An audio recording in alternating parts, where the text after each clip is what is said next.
ஆ, ஊ, மா அப்படின்னு சொல்லக்கூடிய இந்த 3 சப்தத்திலிருந்து தான் அனைத்தும் இந்த பிரபஞ்சத்துல உருவாச்சு அப்படிங்கிறத நான் உங்களுக்கு சொல்லியிருந்தேன். இந்த ஆ, ஊ, மா அப்படிங்கிற இந்த 3 தன்மைகள் வந்து தான் முப்பரிமாணமாக இருக்குது. 3 தன்மைகள் இருக்குது அப்படிங்கிறத நம்ம தெரிஞ்சுக்கலாம். இந்த 3 தன்மைகள் இருக்கிறதுனால அனைத்து உயிர்களும் இந்த 3 நிலைகள்லயே செயல்படுது அப்படிங்கிறத நம்ம புரிஞ்சுக்கலாம்.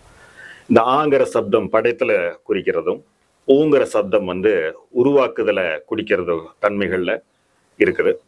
இந்த ஆ, ஊ, மாங்கிற இந்த 3 சப்தங்கள் தான் முப்பரிமாணமாக அனைத்து உயிர்களுடைய அடிப்படையாகவும் இருக்குதுங்கிறத உங்களுக்கு புரிஞ்சிருக்கும். இந்த ஆ, ஊ, மாங்கிற சப்தத்துக்குள்ளதான் இந்த எல்லா விதமான இயக்கங்களும் நமக்குள்ள இயங்கிக்கிட்டு இருக்குது அப்படிங்கிறத எடுத்துக்கலாம்.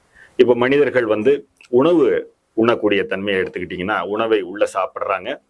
அதுக்கப்புறம் அந்த உணவை வந்து ஜீரணிக்கிறாங்க. அதுக்கப்புறம் அவங்க அதை கழிவாக வெளியேற்றுறாங்கன்னா, இது 3மே ஆ, ஊ, மாங்கிற சப்தத்துடைய தன்மையினாலதான் ஏற்படுது அப்படிங்கிறத நம்ம புரிஞ்சுக்கணும்.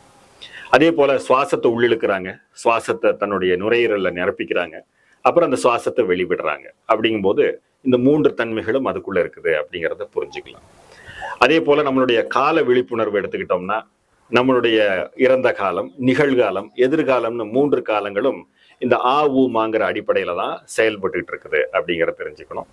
முக்கியமாக ஒரு நாள் எடுத்துக்கிட்டீங்கன்னா பகல் நேரம், இரவு நேரம், மேலும் வந்து இந்த 2க்கும் நடுவில் இருக்கக்கூடிய சந்தியா காலம்னு சொல்லக்கூடிய சூரிய அஸ்தமன உதய நேரங்கள் எடுத்துக்கிட்டோம்னா இது எல்லாமே ஆ, ஊ, மாங்கிறதோட அடிப்படையில செயல்படுது அப்படிங்கிறத நம்ம தெரிஞ்சுக்கணும். இதுல இந்த போல நம்ம கவனிச்சு பார்த்தோம்னா நம்மளுடைய வாழ்க்கையோட எல்லா விஷயங்களும் இந்த 3 பரிமாணத்துக்குள்ளேயே இயங்கிக்கிட்டு இருக்கிறத நீங்க தெரிஞ்சுக்க முடியும்.